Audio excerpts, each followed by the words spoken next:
Hello সবাইকে। তো আজকে আমি প্রথমবার ভাত ডাল রান্না করলাম, তার কারণ মায়ের একটু শরীরটা খারাপ। তো মা বললো একটুখানি আমাকে ভাত আর ডালটা করতে। মাছ এটা আমি পারি না। তো মায়ের একটু পেট ব্যথা করছে, সেই জন্য মা একটু রেস্ট নিচ্ছে। মা বললো একটু রান্নাঘরে গিয়ে ভাত ডাল করছে। তো সেই ভাত আর ডালটা আমি ঠিকমতো করতে পেরেছি কিনা, তো সেটাই আপনাদেরকে দেখাই। চলুন দেখা যায়। এটা হলো আমার মা। একটু হাই বলে দাও সবাইকে। হাই। তো আমার মায়ের হাই বলা হয়ে গেছে সবাইকে। এখন আমি দেখাবো যে আমি কী কী রান্না করলাম। হ্যালো। এই যে এখানে আমি কী কী রান্না করেছি আপনাদেরকে একটু দেখাই।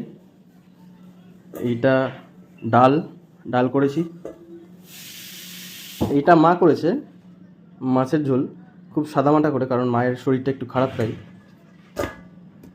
আর এই ভাতটাও আমি করেছি।